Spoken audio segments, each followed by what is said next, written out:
Hi, welcome everyone. Thank you for joining me today. My name is Jamie Burch. I am the parent of two daughters.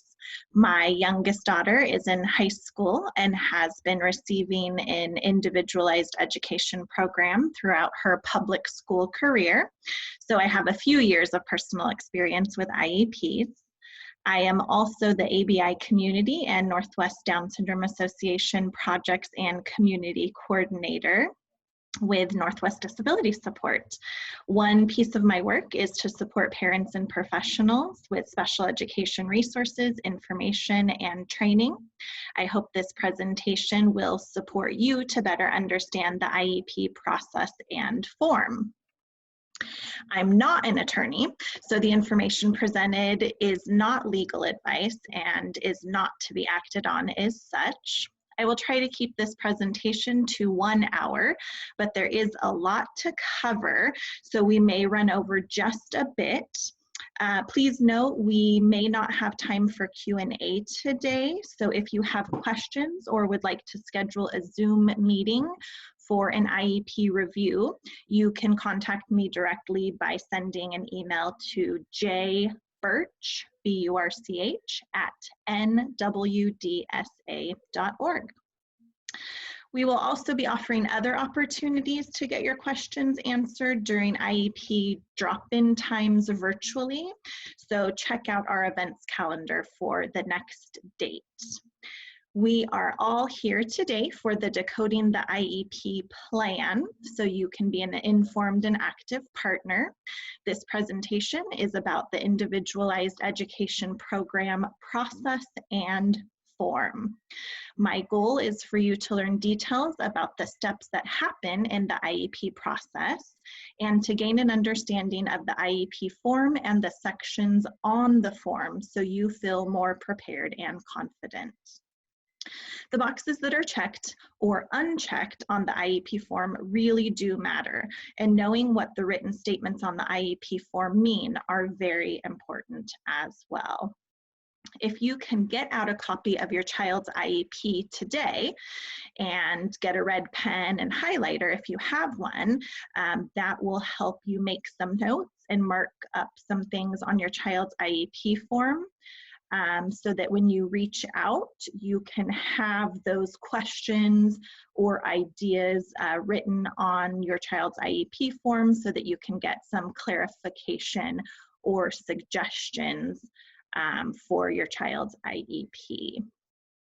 I will be sharing information about how you can proactively collaborate and actively partner with the other members of your child's IEP team. Together, we will go through an IEP form page by page so you can get fully prepared to participate in your child's next individualized education program. And yes, IEP stands for Individualized Education Program. All right, so let's get started. So you're at this point of being able to review your child's IEP form because you've gone through a process to get here. At some point, you got connected to your child's school district, either through a program your child was involved in, like early intervention or Head Start. Or maybe you contacted your child's school district to find out about their preschool options. Or you wrote them a letter to request an evaluation for special education services because you had concerns that your child may have a delay in a certain area. Then you gave consent in writing for assessments or other evaluation measures, and it was determined that your child was eligible and had a need for special education. Your child was found eligible under one or more of the 13 eligibility categories for IEPs, such as autism, speech or language impairment, or orthopedic impairment. If your child is eligible under the category of intellectual disability, that means you gave consent for the school to perform a cognitive evaluation on your child, and your child's IQ score was 70 or below, and their adaptive skills were below the norm as well. Many parents choose not to consent to cognitive testing that generates an IQ score and asks that their child be found eligible under a different category, such as other health impairment. Depending upon the state that you live in, your child is 3 or 5, and it is time to meet and write their individualized education program.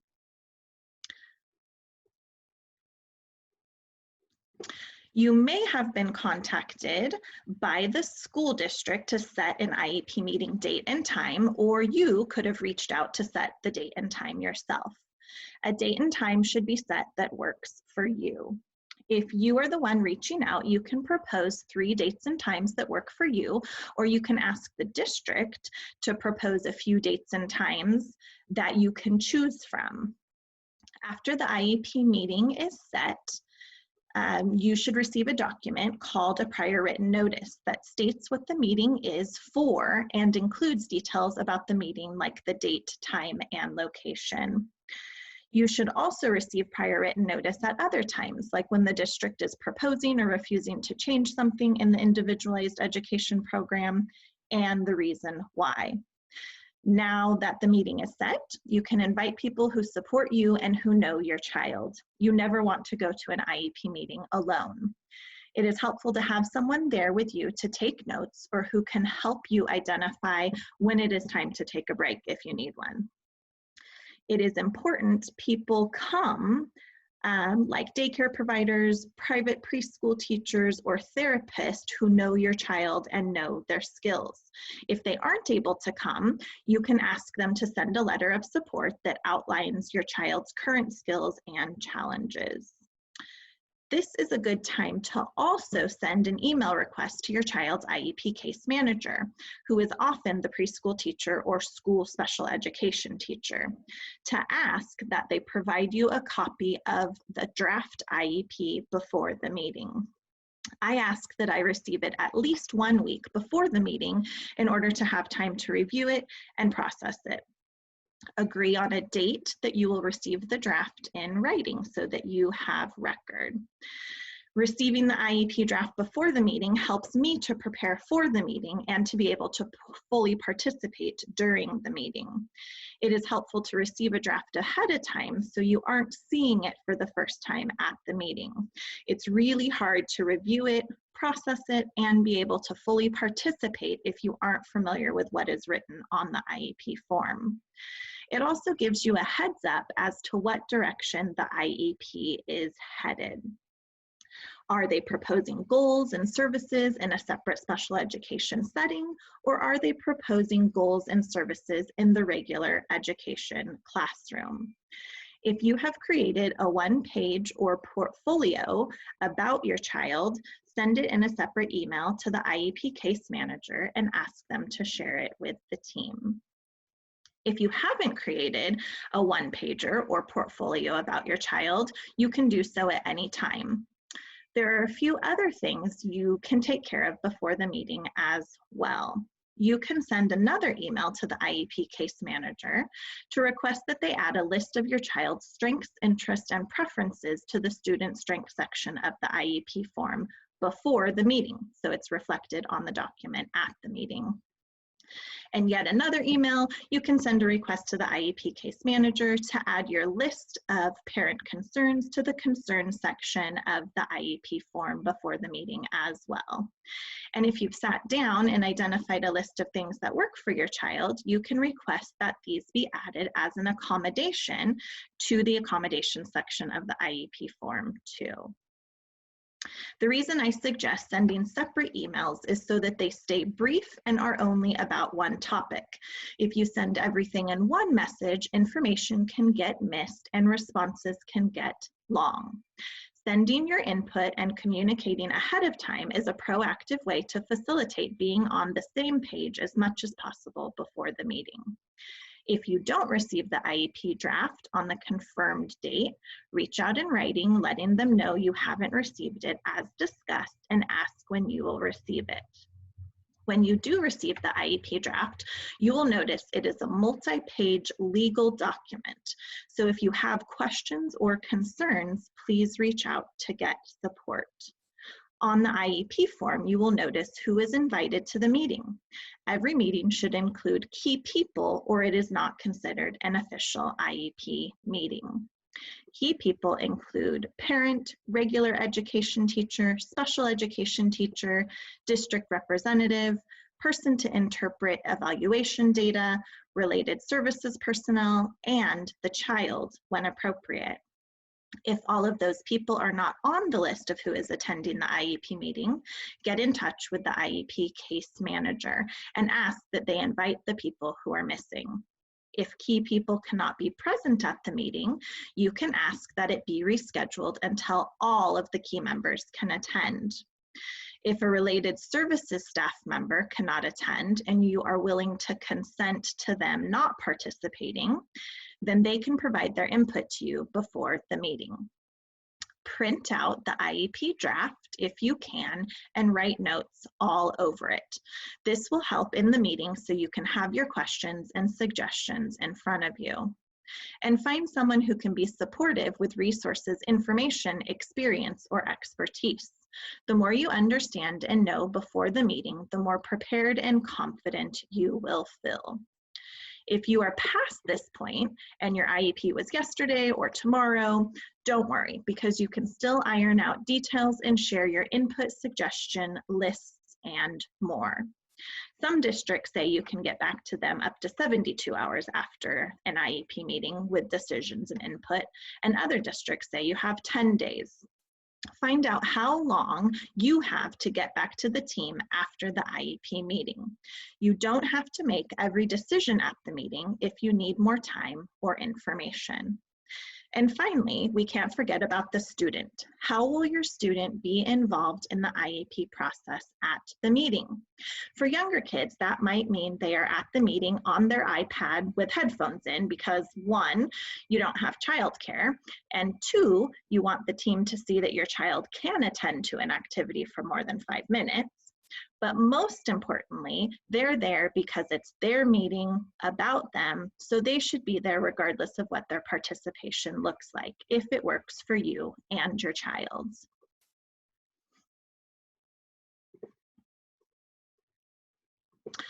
On the meeting day, try to arrive 10 to 15 minutes early if you can. It is important to be on time and helpful to allow for extra time, especially when unexpected things come up or you are unfamiliar with the meeting location. If you haven't received your procedural safeguards yet, ask for them at the meeting. This is an important document that outlines student and parent rights.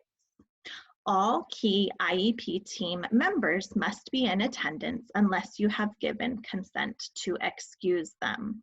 Again, those key people are you, the parent who is the expert of the child, a regular education teacher who is the expert of grade level curriculum and state standards, a special education teacher who is the expert in modifications and accommodations, a district representative who is knowledgeable about specially designed instruction and the availability of resources, an individual, often the school psychologist, who can interpret evaluation results, related services personnel if your child will receive speech, occupational therapy, or physical therapy, and whenever appropriate, your child.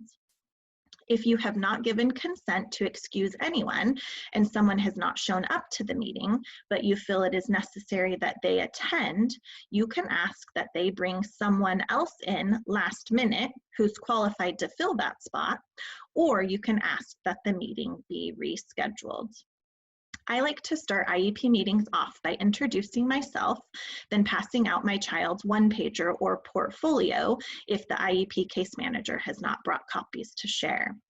A one-page profile or multi-page portfolio about your child with pictures on it is particularly important if your child is not attending the meeting.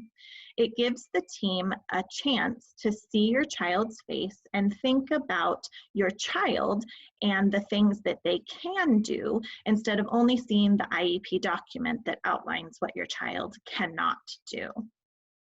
Then I ask, that when others introduce themselves, they say something positive about my child, like a strength or ability or something they enjoy about them. If there are team members who haven't met my child yet or don't know my child very well, then I ask that they share something they look forward to as they get to know my child. Because the IEP form is mostly a deficit-based document, asking team members to contribute a strength about my child is a good way to start the meeting off on a positive note and through a strength-based lens. Then I ask who will be the note taker for the district, and I ask that that person provide me a copy of the notes at the end of the meeting. You can ask the note taker to add positive things the team members say about your child to the student strength section of the IEP and/or present level section if they have not been included there already.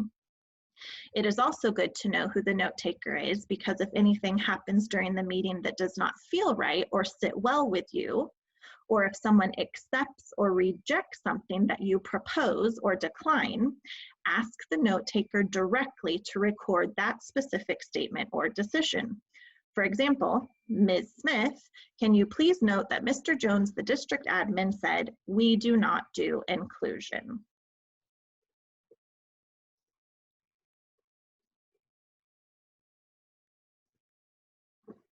From the first page of the IEP to the last page of the IEP form, you should feel like you understand what is there and why, and that you have had input on it all. The IEP form is a legal document, and if you were renting an apartment or buying a house, you would make sure that all the I's were dotted and the T's were crossed too. This should be true for the IEP form as well. If there is something you don't understand, ask IEP team members to explain it, or let them know that you will be reaching out to someone outside of the district to get help after the meeting to understand it more. If there are some things on the IEP form you don't understand, then you should not be agreeing to it. Individualized education programs are federal, so no matter which state you are in, your child's IEP form should include the following areas: your child's present levels of academic achievement and functional performance, measurable annual goals, how your child's progress toward the goals will be measured and when you will receive a report, post-secondary goals if your child is 16 or older, a statement of the special education and related services and supplementary aids and services that will be provided, the date the services will begin and their frequency, duration, and location, a statement of individual accommodations for your child, a statement of modifications and supports for school personnel that will be provided, and an explanation of the extent, if any, that your child will not participate with non-disabled peers. We will look into these areas and other details more closely using the Oregon Standard IEP. Your child's IEP may not be in the same order as the examples I'm providing, but it should include the same or similar sections. Now let's look at the form. Toward the beginning of the IEP form, you will see your child's demographics, such as their name, grade, school, and eligibility category. Then you will see a list of who will be participating in the meeting. Following, you will see a page that includes special factors that need to be considered. Some factors are, does the student have limited English proficiency? Does the student have a visual impairment? Is the student deaf, or does the student need Braille? One of the first special factors to consider that's often listed first is, does the student exhibit behavior that impedes their learning or learning of others? Check to see if the box is marked yes or no. Just because your child has a disability does not mean that they have behavior that impedes their learning or the learning of others. If there is no data about your child's behavior interfering with their learning, or if your child has never had a behavior evaluation done, Or if your child does not have a behavior plan, then this box should be marked no. If the box is marked yes, then some type of positive behavior intervention and supports or other strategies need to be considered to address the behavior and need to be outlined in the IEP.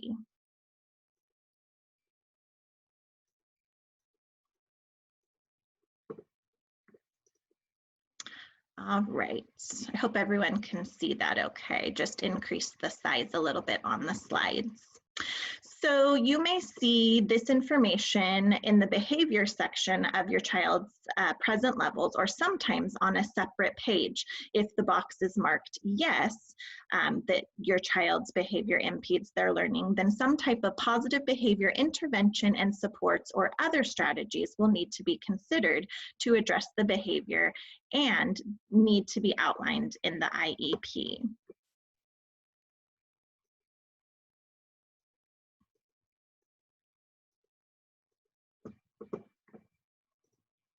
Another important special factor to consider is, does the student have communication needs? If your child has a speech or communication delay, then the box should be marked yes, and a description should be written into your child's present levels for communication. Another special factor to consider is, does the student need assistive technology? If your child has a speech or communication delay, then the box should be marked yes for communication. And if they use assistive technology supports like visuals or high-tech assistive technology supports like a communication box device, then the box should be marked yes for assistive technology supports. These supports should also be listed in the Accommodations section as well. If your child doesn't use assistive technology and there is no data that assistive technology would or would not support your child, but you believe assistive technology may support your child, then you can ask the district if they can provide an assistive technology evaluation. Without data, how can we be sure if your child needs assistive technology or not, and if that box should be marked yes or no? An assistive technology evaluation will provide some data. If your child is a visual learner or has a speech or communication delay, assistive technology can support them to make educational progress.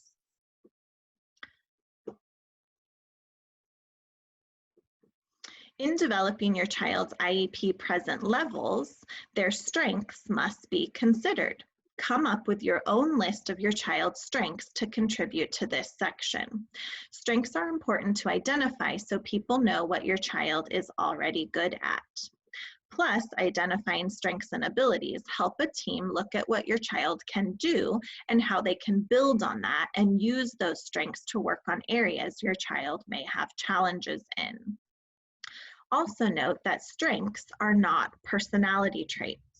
Often I see things written on IEPs like, Jane is a friendly, kind student. While being friendly and kind could be considered a strength in some settings, in this situation, those are more like personality traits and not things that can be built on because they are already who your child is. Being friendly can be turned into a strength, though, if it is rephrased, such as Jane greets peers and adults appropriately for her age. That is a strength. In the student strength section, make sure your child's skills and abilities are listed. Examples could be, Jane can navigate technology, or Jane uses her communication device independently, or Jane is good at organizing toys into groups. You can also include interests and preferences, such as math is my child's favorite subject, or my child has a love for reading using audiobooks. Anything your child is good at, put it in the student strengths section. Be careful though, because you may not want to list things in the student strengths section that wouldn't support inclusion. For example, you may not want to say something like, Jane prefers to play alone, or Jane learns best in a noise-free environment. Even if those things are true in a sense, try to keep your contributions strength-based and inclusion-focused, because the reality is all humans want to belong and no environment is noise-free. Listing things that could become a justification for segregation will not help your case for inclusion. And a strength-based inclusive lens can be spun on anything. So we could say Jane can play alone or she can play alongside peers instead of Jane prefers to play alone. Or Jane can focus and work independently in regular environments while using noise-canceling headphones instead of Jane learns best in a noise-free environment.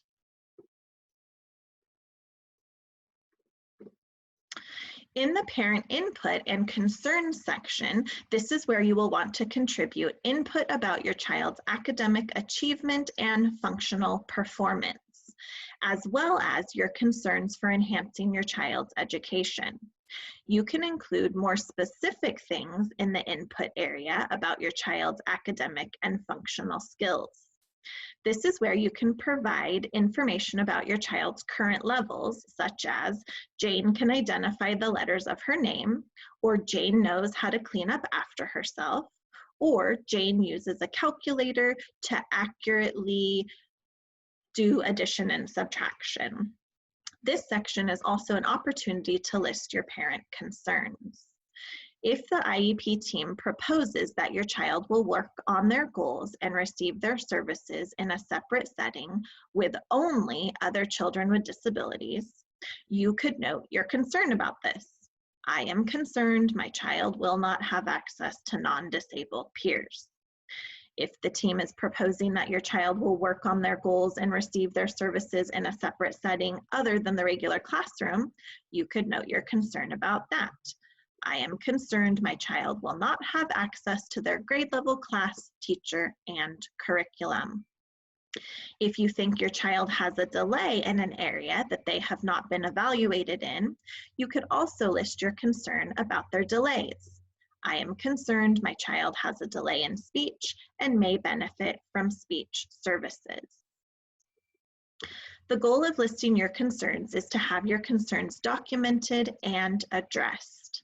If they aren't written into the IEP, then there is no record of them.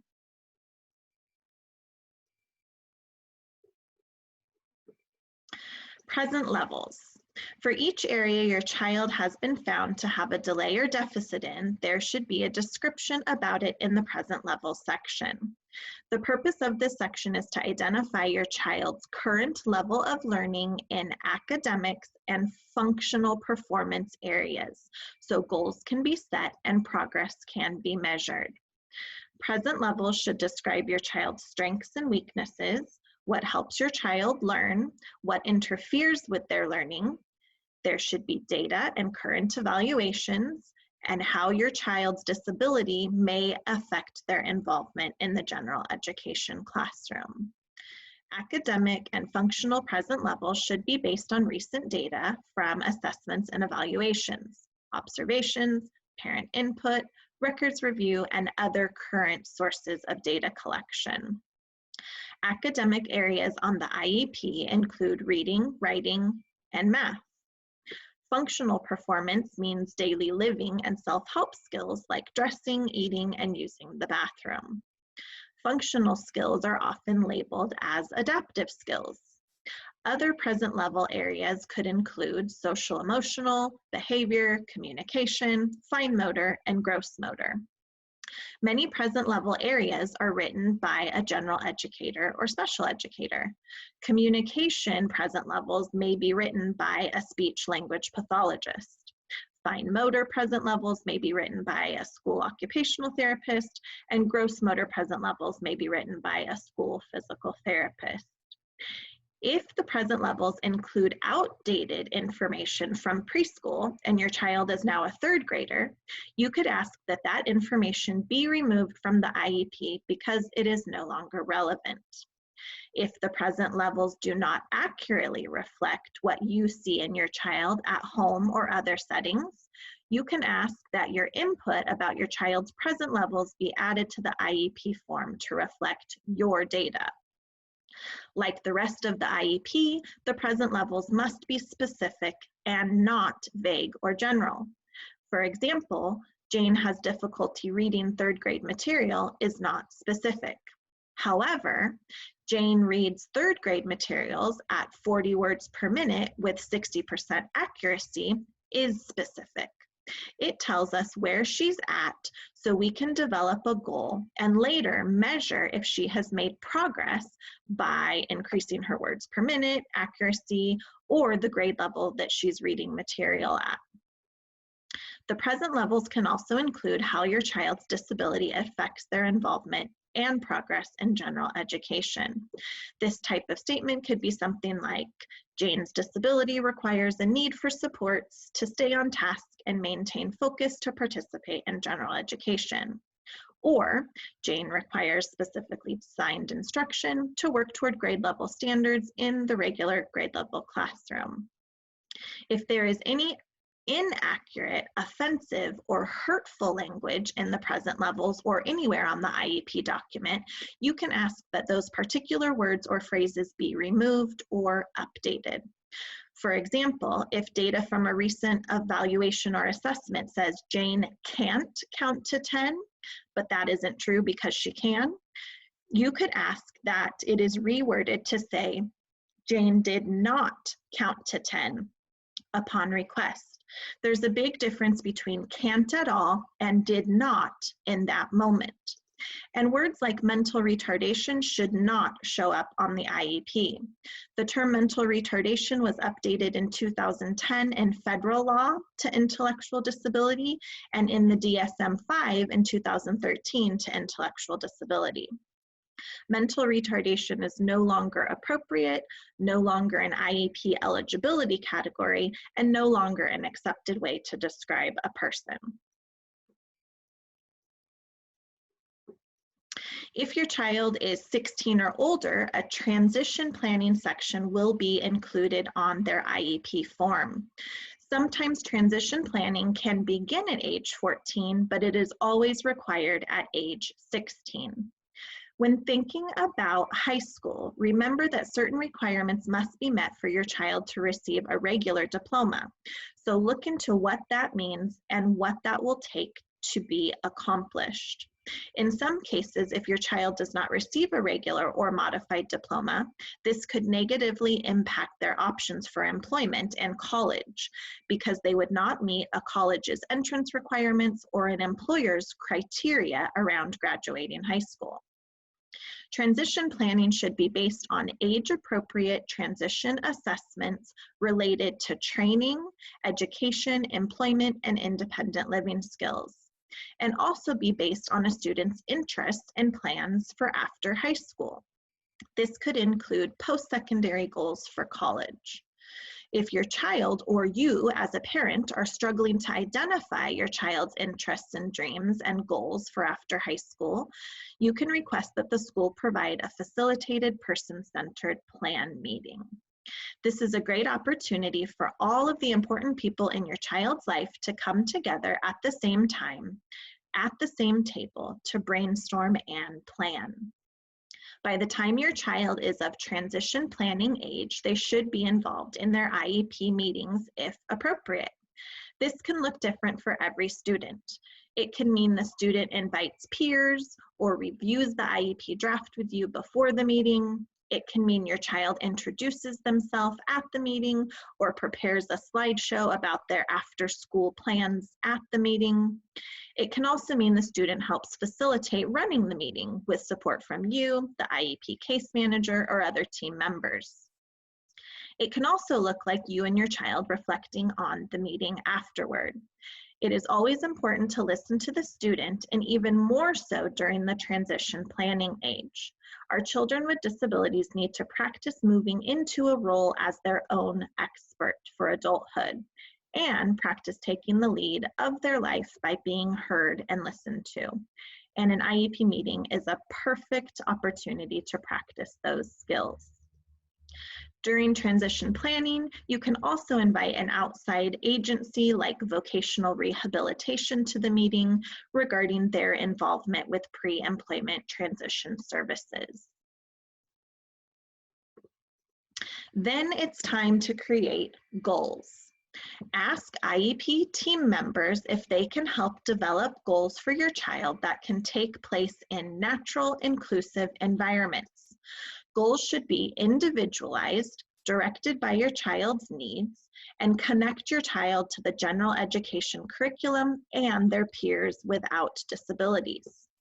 Goals will be developed from each area that your child has a delay in and should be based on the information about your child's present levels of academic achievement and functional performance. Sometimes a goal will not be developed in an area if the team agrees that the staff member will only provide consultation. Functional performance goals are often labeled as adaptive goals. Communication goals can be about receptive communication and expressive communication. When looking at proposed goals, you'll want to make sure each one is SMART. Each goal must be S, specific, M, measurable, A, action-oriented, R, realistic and relevant, and T, time-limited. Goals should always be specific and never general. A goal should not be vague, like Jane will learn to read.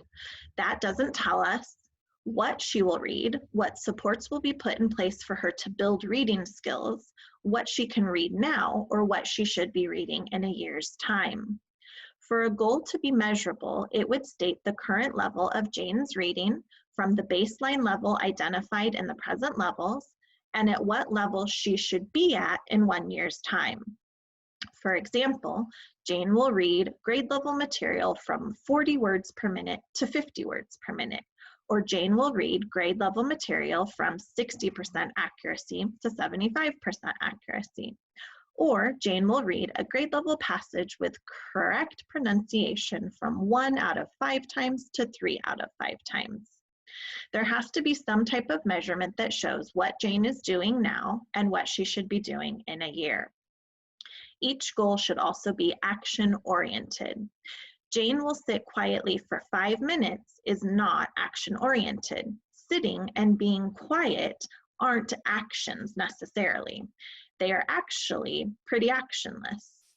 A goal like that, sitting quietly, seems to be demanding compliance more so than aimed at making progress toward building a skill.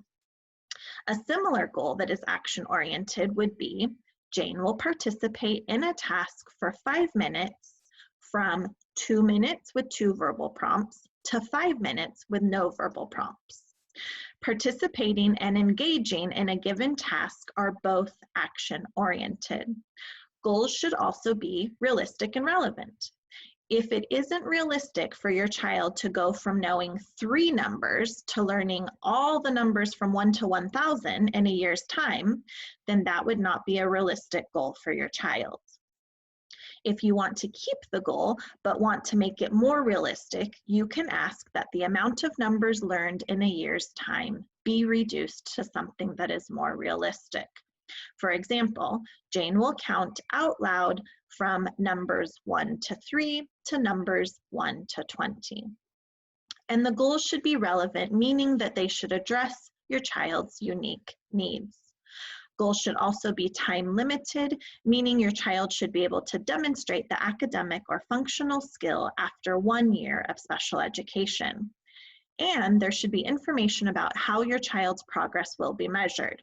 For example, Jane will count to 10, or Jane will count to 7 after 9 weeks, count to 11 after 18 weeks, count to 16 after 27 weeks, and count to 20 by the end of the year. The goals you develop will drive your child's placement in the regular classroom or in a separate special education setting. If you create a goal that can only be done in a separate setting, then a separate setting will be recommended for your child. For example, if a goal says your child will learn kindergarten sight words, but they are in 3rd grade, then that may be a reason for some team members to suggest that your child go outside of the third grade classroom to practice those words. However, a goal geared toward inclusion might be to learn from 0 grade level vocabulary words to 5 grade level vocabulary words. Remember, your child does not have to be at grade level to be in their grade level classroom. Jane shouldn't be stuck learning only kindergarten words in a separate special education setting because that is her reading level. Jane should be exposed to grade level words in the regular general education classroom, just like her same age peers without disabilities. To create inclusive goals that provide your child access to their grade level curriculum, also look at aligning them with grade level standards to work toward. If third grade standard is to write 3 paragraphs about third grade material, but your child is at the copying 1 scribed sentence stage, they can still work toward grade level standards. While other students are working toward writing from 1 to 3 paragraphs about grade level material, your child could be working on writing from 1 scribed sentence to 3 scribed sentences. They would be working toward grade level standard alongside non-disabled peers. They would be building a skill from where they're at toward the grade level standard. Plus, grade level standards are already being worked on in the regular grade level classroom, so that is where your child could work toward their goal as well. Goals can also include strategies that will support the student to reach their goal. For example, by next year, Jane will use 3 to 4 word sentences with her communication device from 0 out of 5 times to 3 out of 5 times as measured by SLP data. The goal states that Jane will make progress toward the goal with the support of her communication device. If it's a kindergarten communication goal for kindergartners to use 5 to 7 word sentences, then Jane could be working toward a kindergarten standard. Remember, special education is a service, not a place. So your child should be receiving their services in the regular classroom. But if all of the goals you develop can only be worked on in a separate setting because they don't align with what is being taught in the regular classroom, then a separate classroom may be recommended for your child. Develop goals that use age-appropriate supports and curriculum, support learning and general education with peers without disabilities, and occur in natural settings and times throughout the day. For example, a gross motor goal can be worked on in the regular PE classroom when all the students are working on gross motor skills. Another thing to keep in mind is you shouldn't have too many goals for your child. If you think about it, having 7 goals for myself for 1 year's time is a lot of goals, and the same may hold true for our children. Some people suggest having 1 goal for each area. That means 1 math goal, 1 reading, 1 writing, 1 OT goal, 1 PT goal, and in the case of speech or communication, there can be 2 goals because communication involves receptive skills and expressive skills. But if you try to keep the amount of goals to about a handful of goals, that is something that can potentially be achievable for your child. And if there's too many goals, that could be another reason for a team to suggest that the child has to work on them outside of the regular classroom.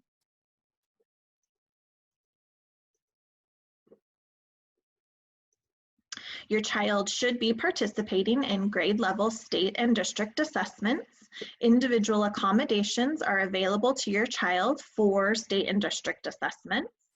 Some assessments have alternative assessments that your child can take. However, remember at the high school level, opting for an alternate assessment could play a part in if your child will receive a regular diploma or a certificate of attendance. So check into that before deciding. If your child will be receiving accommodations on state or district assessments, a statement about the accommodations will be on the IEP. as will a statement about your child taking an alternate assessment and why it is appropriate if that is what you and the team decide. If your child never takes state and district assessments, then they won't have access to them like other students.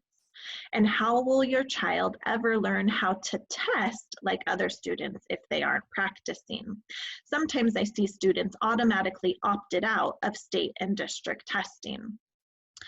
I like for my child to take all of the state and district assessments because they are another way for me to show that she can make progress in a general education environment. If she was at a certain level in math in 2nd grade and a few points higher in 4th grade, that is data for me to show them she's making progress in the general education environment. As long as her scores continue to increase as compared to herself, then she's making progress regardless of what her scores are compared to her peers without disabilities. Also, some parents believe that students with disabilities should take state and district assessments because then their child will be reflected in the report cards about the district and state. If children with disabilities aren't included in state and district assessments, then all of the student body is not represented in the district and state's report cards for themselves. You'll want to see if your child has been opted out of state and district assessments. Look to see if the box is marked, yes, they will be participating, or no, they will not. If you want your child to participate, then you can have that conversation at the IEP meeting with the team. Specially designed instruction, or SDI, refers to the special education services your child will receive, including instruction in the classroom and in physical education, related services such as speech, travel training, and vocational education. Information about the goals you develop will be listed under specially designed instruction. It will have the area of SDI like math, social emotional, and/or communication, followed by the amount of time and frequency such as 30 minutes 1 time per week. Then it will say if the specially designed instruction will take place in general education or special education under the location description box, along with when the services begin and ends, and who will be providing the service, such as a general educator, and who will be monitoring progress. Specially designed instruction means adapting content, methodology, or instruction as appropriate to your child to address their unique needs and to ensure access to general education. If the SDI location is marked as special education, which here does mean a separate setting outside of the regular classroom, then that means that the team is proposing that your child receive their services in a separate setting, not the general education classroom. This is where you may have to negotiate where the services will take place if your goal is for your child to be included. SDI can take place in the regular general education classroom. Related services refer to additional services that assist your child to benefit from special education. Related services include occupational therapy, physical therapy, speech-language pathology, and transportation. Information about the related services your child will receive will be listed in the related services section. It will have the area of the related service like speech, OT, or PT, followed by the amount of time and frequency, such as 20 minutes 2 times per week. Then it will say if the related service will take place in general education or the provider's space, which is considered a pull-out separate special education setting. Along with that information will also be when the service begins and ends, who will be providing the service, such as the SLP, OT, or PT, and who will be monitoring progress. Related services can take place in general education. Gross motor goals can be worked on during regular PE time, and the OT and SLP can work on goals with your child in the regular classroom. You can ask the speech pathologist if receptive and expressive goals can be worked on in the general education classroom where the child needs support to practice. This may be considered a push-in approach. It is often hard for children to generalize skills across environments, so children with disabilities should be working on skills in the environment they need to use them in, which are natural settings like general education. Supplementary aids means just that. Aids, services, and other supports provided in the regular education and other settings, including extracurricular and non-academic settings. Supplementary aids and services are provided to enable children with disabilities to be educated with non-disabled peers and participate in other school activities. Supplementary aids and services can include direct services and supports to your child, like a paraeducator, or support for staff, like planning time to collaborate, or training around your child's device or something else that the staff would need training for. Aids and services must be specified in the child's IEP and be provided to the child. Accommodations are things that work for your child, and they should be listed in the accommodation section of the IEP.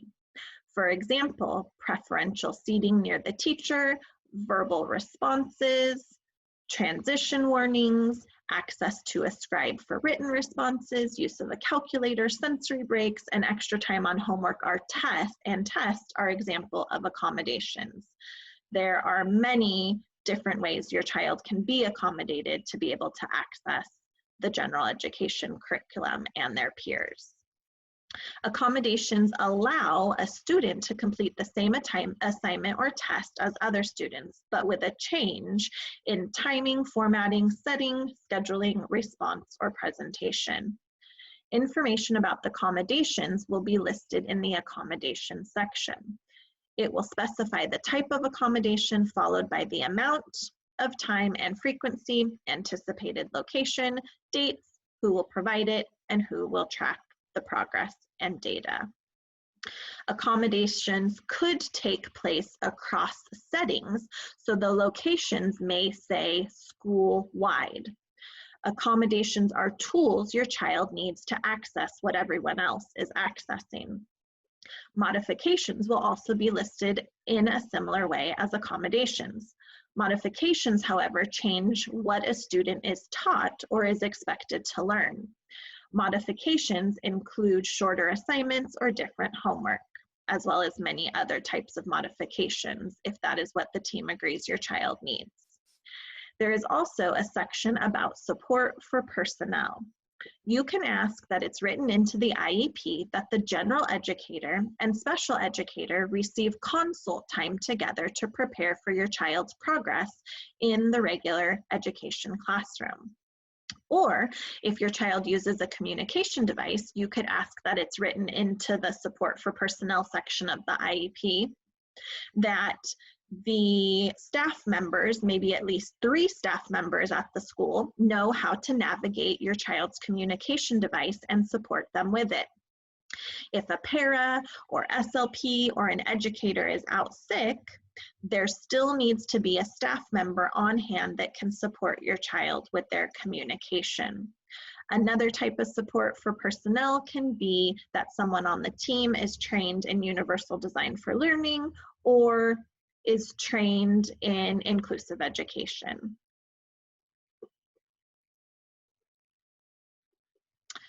The IEP will also include a non-participation justification explanation that explains the extent, if any, that your child will not participate with non-disabled peers in the regular classroom. There must be an explanation as to why your child is placed outside of the regular class, isn't involved in general education, and doesn't participate in extracurricular or non-academic activities. The IEP is founded on your child's needs, so the non-participation statement should be based on your child's needs, not the needs or convenience of the school system. Non-participation is connected to least restrictive environment, which is a guiding concept of the IEP. Your child's school should be ensuring that your child is educated with children who are not disabled, and that removal from the regular education environment should only occur when education in the regular classroom with supplementary aids and services cannot be achieved. This leads me to ask, how will we know if a child can or cannot be satisfactorily educated in the regular education classroom if the child is never in that environment? How will we know if a child can make progress in general education if no goals are being worked on in the general education classroom? How will we collect data to show a child can learn in general education if no data is being tracked in the regular class and no monitoring is occurring on progress in general education? A student should not be removed from the regular education environment unless education cannot be achieved, meaning a student has to be placed in general education first before another placement is considered. Look for the percentage of time the IEP says your child will be spending in general education. The majority of a student's day is defined as at least 80% of their day. If you have created an inclusive IEP, your child will be spending the majority of their day in general education alongside typically developing peers.